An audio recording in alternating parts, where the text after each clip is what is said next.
The idea is simply to have one platform that showcases museum and art gallery content in VR, AR for mobile as well as video, but with the added appeal of hosting live guided tours. But how would that work? Well, let's take a look. So here we can see the live content. You can view content by museum, gallery, artist, and more, and filter by VR and live for the desktop. Oh look, here's a video by David on the research. Yeah, I think I'm gonna buy the tickets. Cool, it's very automated. Let's begin. Hi everyone, welcome to this behind the scenes video. I'm going to talk to you about how we got to the final product. So where do we start? Well, to understand the landscape of virtual exhibitions and what value they can bring to users, we had to do research. We started with desk research, analysing websites that offer virtual experiences and understanding the features that they offer. We looked at it from a global and local perspective, from international museums to local galleries. And of course, we conducted a survey and interviews. We did a survey and carried out interviews as exploratory research as we didn't have a product or service to work from. We got people's opinions on museum and gallery experiences, the frequency of their visits, what makes it a good experience for them. Then we found out about their experience, if any, of digital and virtual museums. Our scope here was very broad, as were our interview and survey questions. We were lucky to be able to speak with artists and curators as well to get their perspective, as well as helping us validate and invalidate some of our initial ideas. Our research gave us very important foundations for ideas. How do we stand out from other virtual exhibitions? How do we create a platform that is appealing to museums and to users? How do we create a platform that's sustainable after the pandemic? We knew from this research that Google Arts and Culture app is doing VR and AR really well.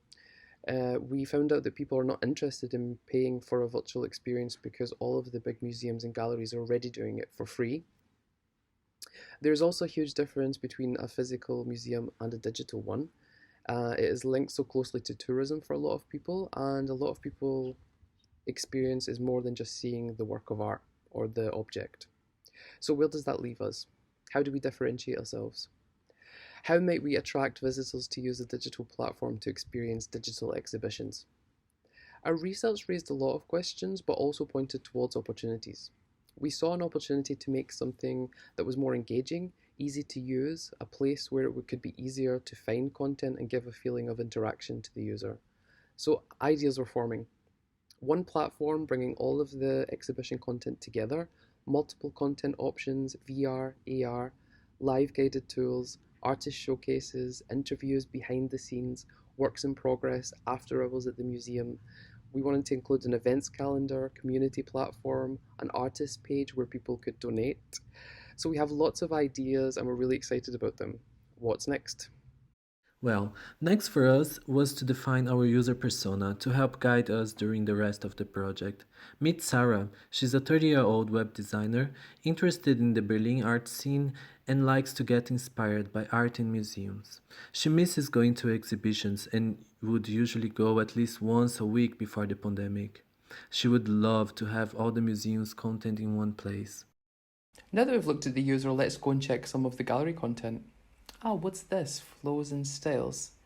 Okay.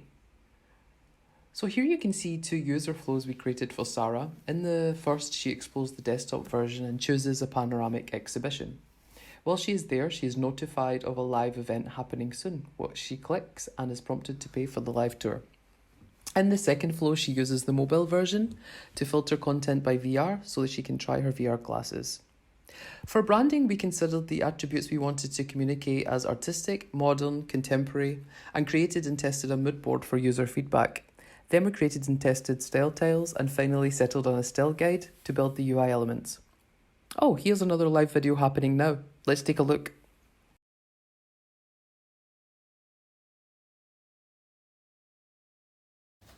Hello everybody, I hope you all can hear me.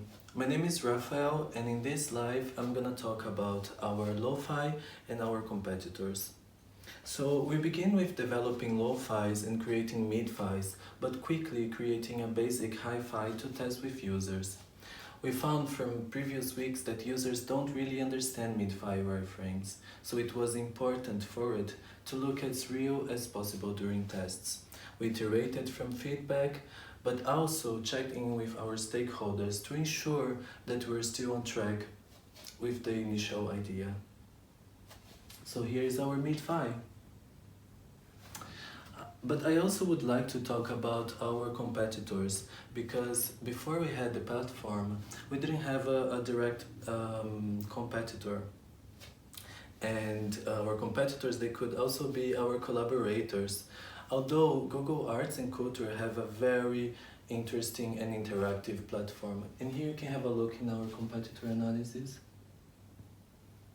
So that's it, guys. I hope you all enjoy my live and see you in the next one. Bye bye.